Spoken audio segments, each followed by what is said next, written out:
Hello everyone, this is Heading Tian. In this video, we will learn about some selected question or examples in the prerequisite assignment 2. The first topic is calculator skills on the TI-30XS. Actually, I can't download the digital TI-30XS on my laptop or my iPad, but I can download the TI-84. So right now in this video, I won't show you how to use a calculator, but I will show you the important buttons on the calculator, and you use your calculator to practice the real questions in our class. Okay, here the picture shows you the TI-30XS, and here are some important buttons. The first one is second. It shows you to access the operations listed above each button in lime green. On each button, you see some buttons has lime green information on the top of the button. For example, cosine has a arc cosine on the top. If I click the button cosine means cosine, it shows us cosine. But if I want to find the arc cosine on the top of cosine, I need to push the second button first, and then I push cosine, and then on the screen it shows us arc cosine. Okay, next one. Okay, let me show you the example. If I want to, if I want to express 20%, how to express the percentage sign? I see here is the percentage sign. So I click second first, and then I click the left parentheses. That's the percentage sign. Okay, next important button is ND. N means numerator, D means denominator. So you will understand we will have a fraction or something like this, something on the top numerator part, something on the denominator part. How to insert this kind of expression? So if, for example, I want to find 2/5 to insert this, I click ND button. So next step, I click 2. Remember, here is arrow and 5. Arrow means the line between 2 and 5. Oh, I forgot to say, where is ND? ND is here. Is here. First click ND, and then click 2. And then remember, click arrow button. And then click 5. That's the 2/5. Next important one is second, FD. What's the meaning of F? F is fraction, D is decimal. That means converted fraction and decimal. Why there is a second in front?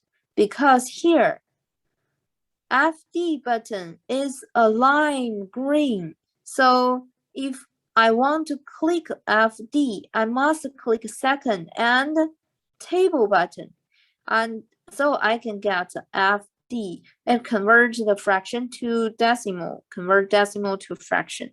You can convert 1/3, 2.3333.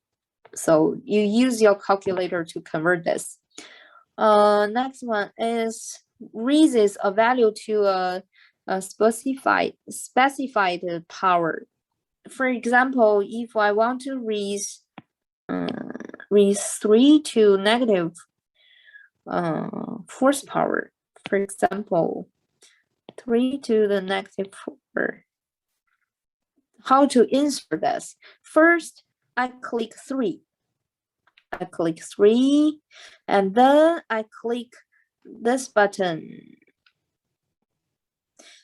Let me show you. First, I click 3. Next, I click this, and then I click. So how to express negative 4? I use this and 4 because here the negative sign, you can't use a minus button. This is minus. In the calculator, the negative sign is here. So you use this one on the bottom of your calculator, and then insert 4, and then hit enter. Boom. Then you got your answer, 3 to the negative 4 power. Okay, so you read all the instructions on this page. If you have any question, let me know.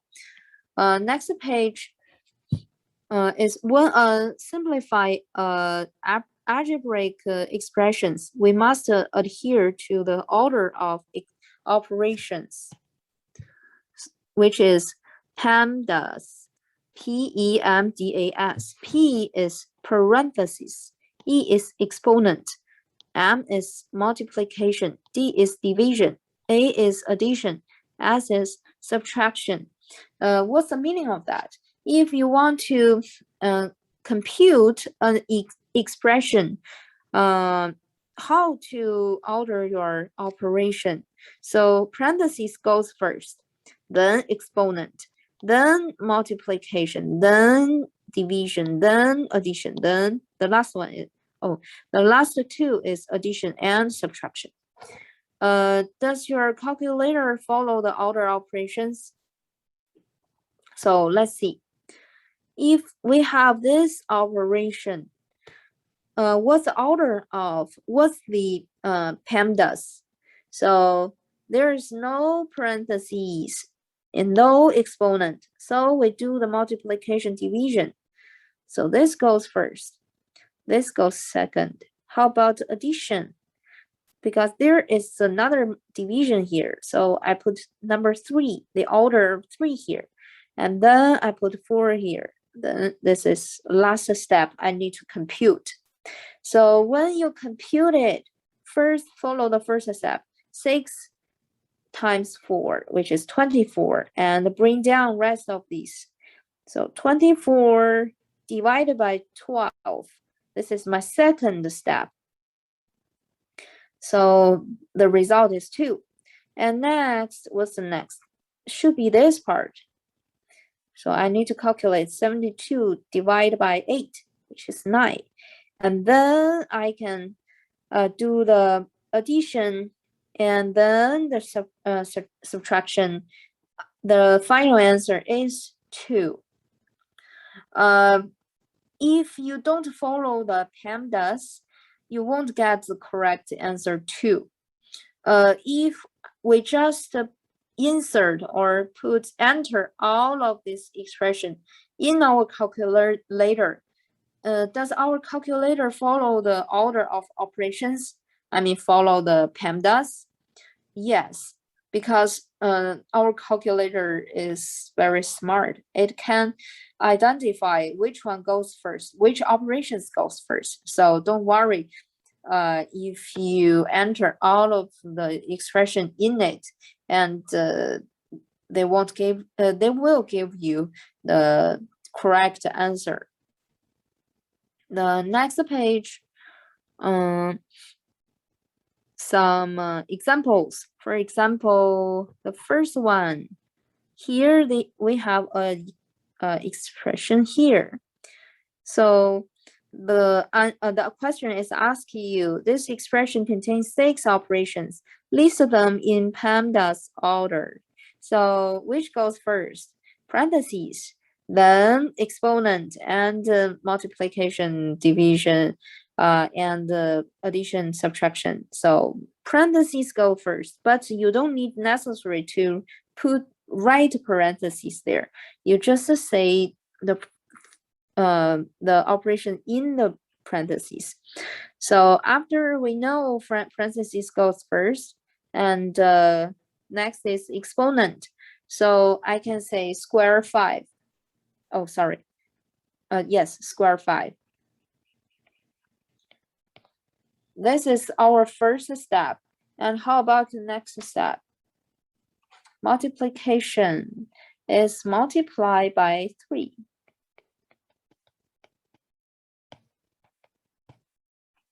Next step is division, because it's division here. Divide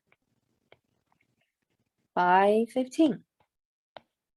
Number 4, can I do this? No, because we need to do another parentheses. So the operation in another parentheses, which goes first, is 2 squared. I can say square 2. 2.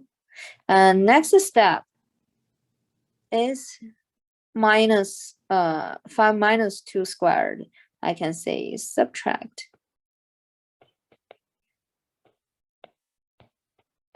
From 5. Or you can say, just say 5 subtract 2 squared. And last step, it's very simple. You just list all of this. 3 times 5 squared divided by 15. And use English word subtract. 5 minus 2 squared. So this is the example of this one. Okay, next part, use your calculator. Follow all the instruction to find your answer. And here they say should get a whole number. Whole number just like a 1, 2, 3 without decimals or fractions. Or 4 or 5. Okay, number B. In this expression, it has 2 parts, the top part and the bottom part.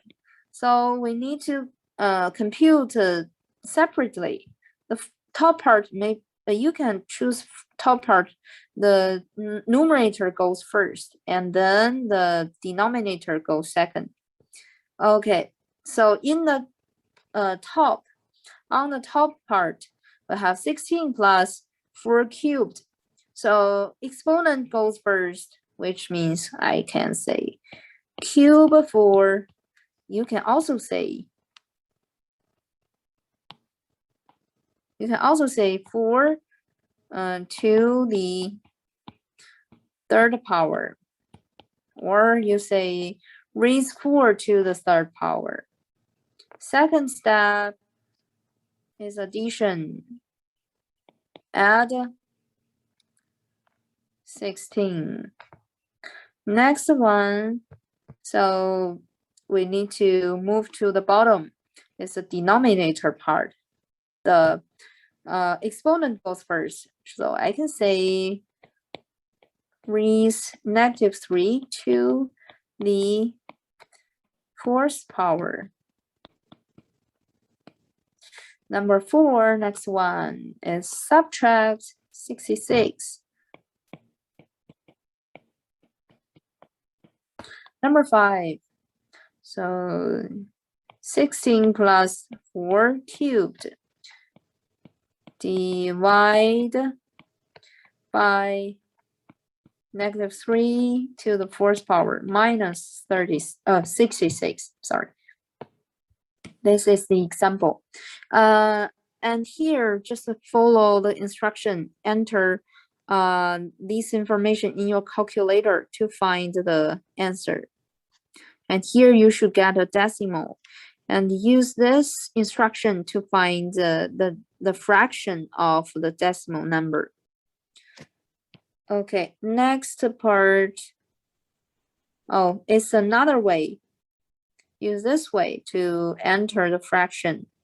And this one, They didn't use ND, they used division. This one use ND. Actually, they are the same. So these two should have the same same answer.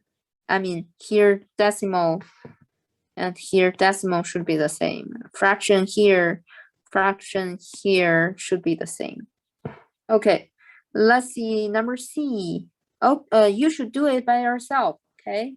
First, things in compute the operation in the parentheses. So in the parentheses, the first step I should put division. What divide by what? So division first. And then in the parentheses, what's the next operation? Addition. And outside the parentheses, what's that? Exponent. I use this symbol to represent exponent. And then after that, what's that? It's subtraction. Oh, I see. Make it clear. Because in the exponent part, there is a multiplication here. You shouldn't just list the exponent here. So the first step, do the division. And then it add 1, addition. And then in the exponent part, it has multiplication. So the multiplication goes first. And then raise something to, I use a circle represent something to some power. Then the last one is 1 subtract something. Okay. This part, use your calculator to find the answer and convert it to the fraction. Actually, sometimes when you convert the fraction, for example, if I want to convert something, what thing is 0.3333. I won't convert this decimal to the to the fraction. I can't make it because this is a irrational number. I can't make a fraction by the irrational decimal numbers. So if here is a decimals and then you use this way, convert it to a fraction, it doesn't show you the fraction. They maybe just still show you the decimals. So don't worry, because the number of this decimal is not irrational. It can't be converted to the fraction. Okay, let's move on to another part. Okay, sometimes you will see when you enter some fraction like n over d, 6, 8. That means 6 over 8. And you press enter, it gives you another number. It gives you 3 over 4. It's not the fraction you entering, because they simplified your fraction, because 6 equals 3 times 2 and 8 equals 4 times 2. Cancel out the same same 2 here. That's a common factor. So we have 3 over 4. Okay, let me be quick. So that's